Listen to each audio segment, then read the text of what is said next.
Hello दोस्तों, कैसे हो? आई होप कि आप सब लोग अच्छे से होंगे, मजे में होंगे। तो चलिए दोस्तों, पुनः आप लोगों को स्वागत है सोनी क्लासेज में। और आज की क्लास में हम लोग पढ़ेंगे 10th क्लास के लिए गणित, जिसका पहला चैप्टर है वास्तविक संख्या। देखिए, पिछले के वीडियो में हमने आपको बता दिया था परिमेय संख्या क्या है, अपरिमेय संख्या क्या है, अंक क्या है और संख्या क्या है।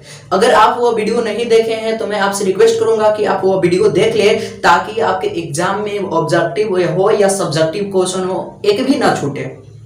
मैं आपसे वादा करता हूं, अगर देख लेते हैं तो इस चैप्टर से पूछने वाले सभी प्रश्न आपसे सॉल्व हो जाएंगे आसानी से, बहुत ही कम समय में सॉल्व कर कर देख लीजिएगा। तो मेरे प्यारे साथियों, आज हम लोग पढ़ेंगे HCF और LCM। HCF और LCM, यहां से बहुत सारे ऑब्जेक्टिव प्रश्न पूछे जाते हैं HCF और LCM से। देखिए, हम बता दें उससे पहले आपको, आपके 10th क्लास के सिलेबस में एक यूक्लिड विभाजन है, ठीक है। यूक्लिड विभाजन के माध्यम से हम लोग HCF निकालते थे, यानी यूक्लिड जो विभाजन है, क्या हो गया, यूक्लिड विभाजन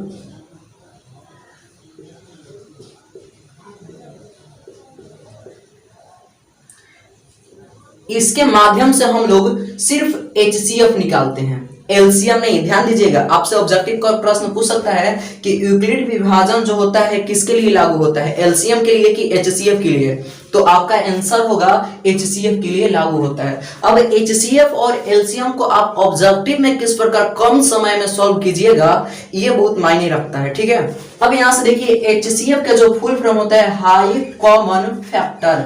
ध्यान से देख लीजिएगा, HCF का जो फुल फॉर्म होता है हाई कॉमन फैक्टर, और LCM का जो फुल फॉर्म होता है वो लोएस्ट कॉमन मल्टीपल होता है।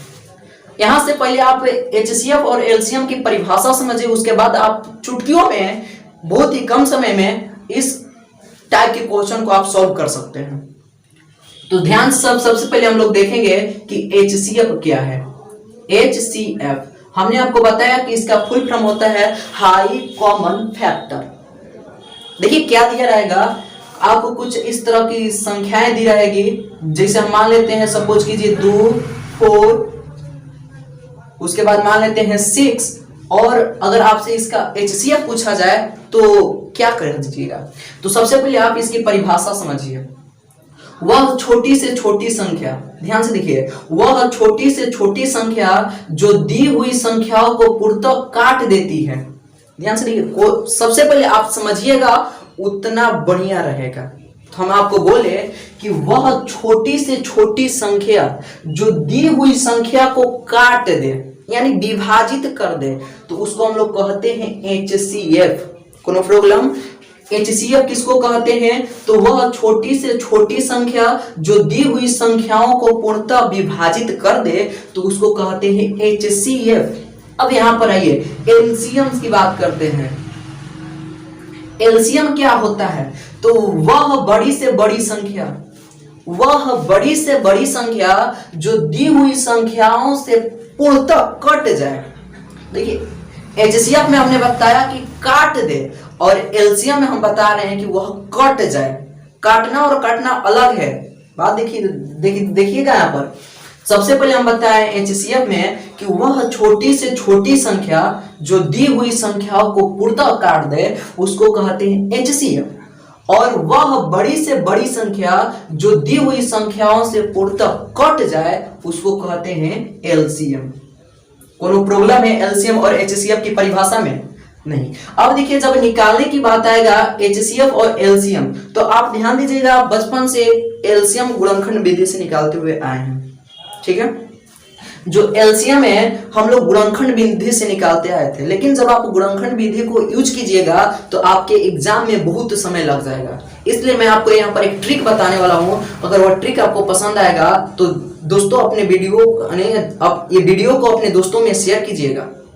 और अगर आप हमारे नए व्यूअर है तो आप हमारे चैनल को सब्सक्राइब करें, ताकि जब भी मैं वीडियो अपलोड करूं तो आपके पास पहुंच जाए।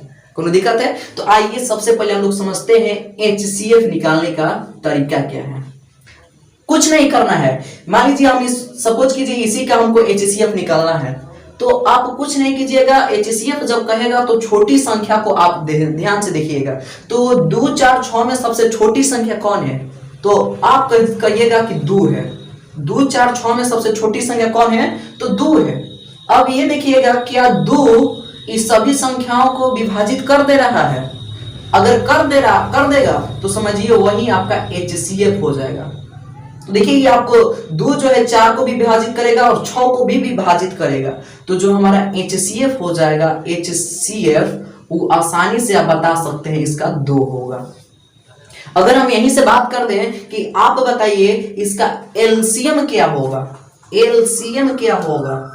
तो कुछ नहीं करना है, HCF में छोटी संख्या लिए थे तो LCM में हम बड़ी संख्या ली। तो यहाँ पर देखिए आप सबसे बड़ी संख्या कौन है? तो सबसे बड़ी संख्या 6 है। क्या 6 को इस दी हुई संख्या इसको विभाजित कर देगी? 2 तो विभाजित कर देगी, लेकिन 4 6 को कभी भी विभाजित नहीं करेगी।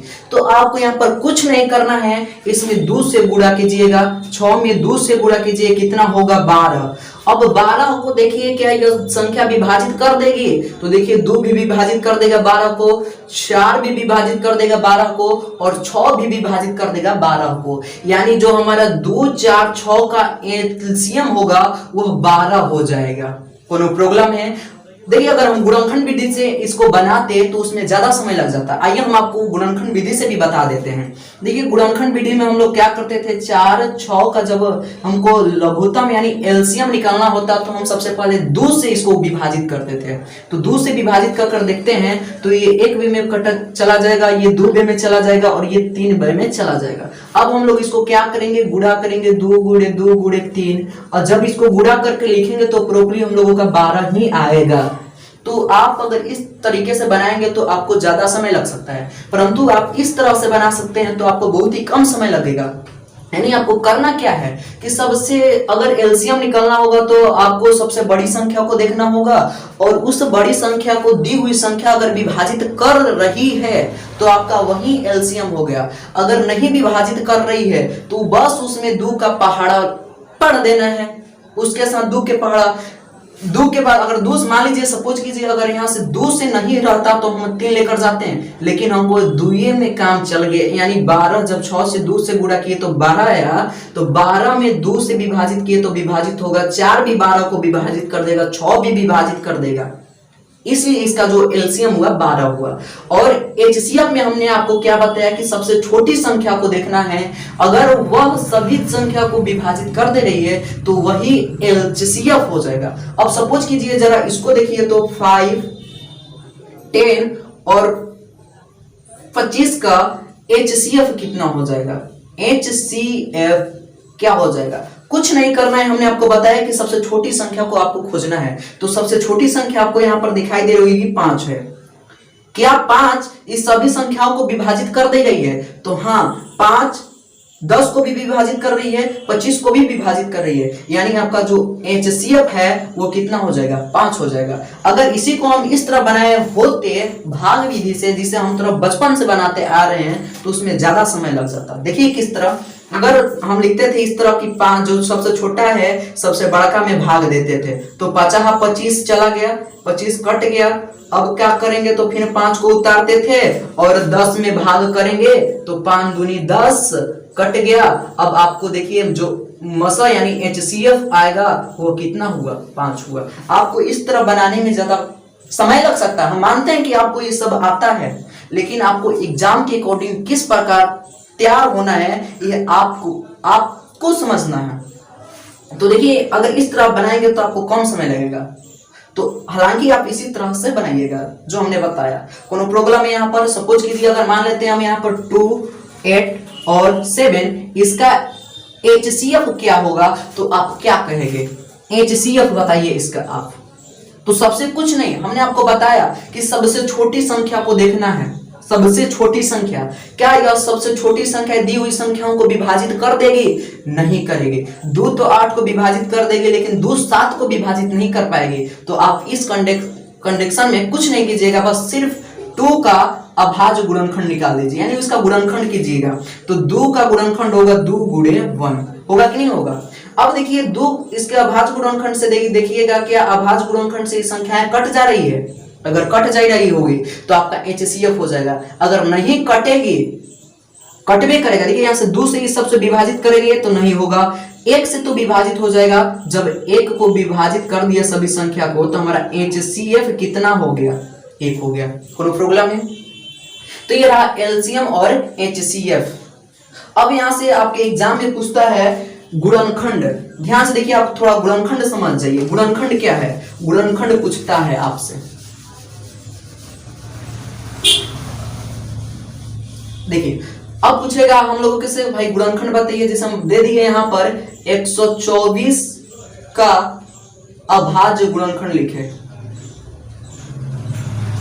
अभाज्य गुणनखंड लिखे, तब क्या करेंगे हम लोग? अब समझिए यहां पर गुणनखंड क्या होता है। गुणा का खंड करना, गुणा का खंड करना जो कि सबसे छोटी इकाई हो और वह फिर खंडित ना हो, वही कहलाता है गुणनखंड।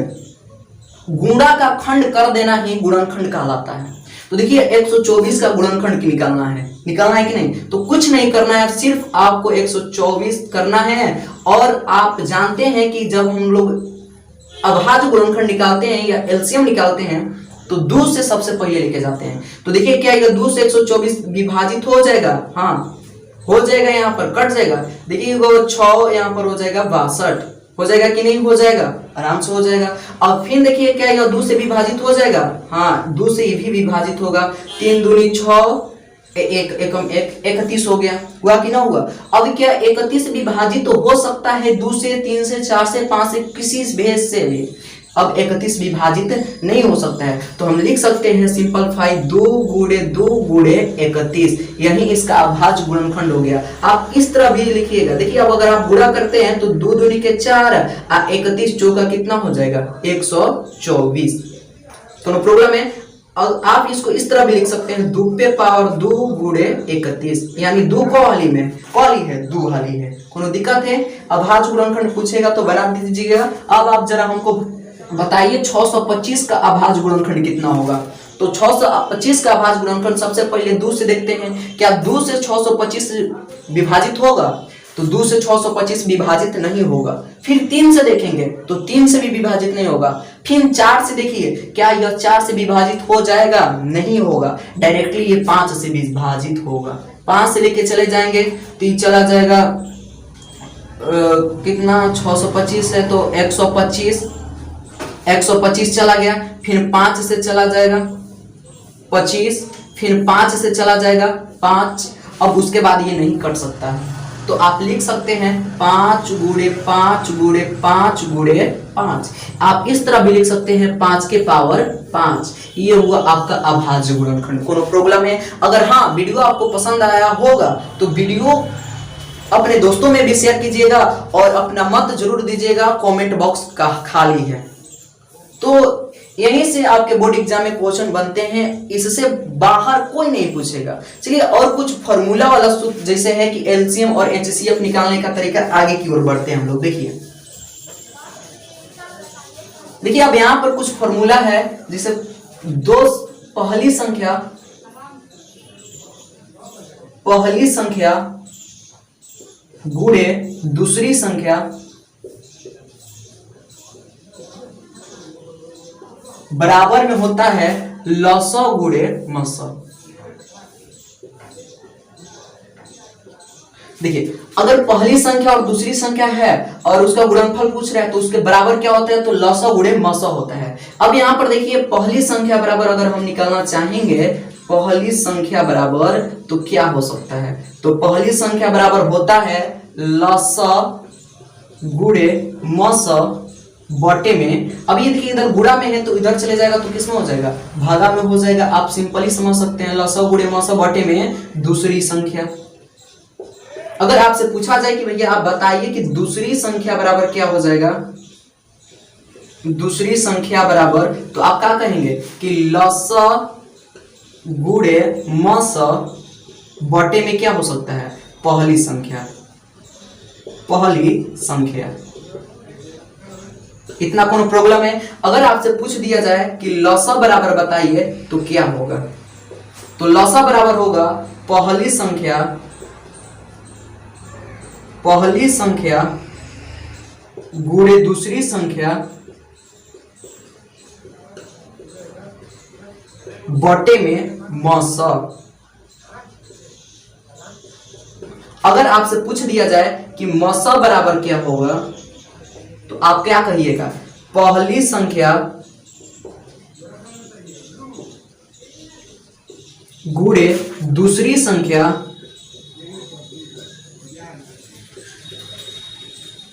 बटे में लस। फिर से देख लीजिए, यहां पर पहली संख्या गुणे दूसरी संख्या बराबर होता है लस गुणे मस। अगर पहली संख्या निकलना होगा तो हो जाएगा लस गुणे मस बटा में दूसरी संख्या। अगर दूसरी संख्या निकलना होगा तो हो जाएगा लस गुणे मस बटा में पहली संख्या। अगर आपसे पूछ दिया जाए कि लसा बताइए क्या होगा, तो लसा बराबर होता है पहली संख्या गुणे दूसरी संख्या बटे में मस। और मसा बराबर पूछ दिया जाएगा तो हो जाएगा पहली संख्या गुणे दूसरी संख्या बटे में लसा। ये सूत्र आपको कंप्लीट होना चाहिए। तो चलिए अब इस यहां से किस तरह के प्रश्न पूछे जाते हैं हम उस पर फोकस करते हैं। देखिए चलिए इसको मिटाते हैं।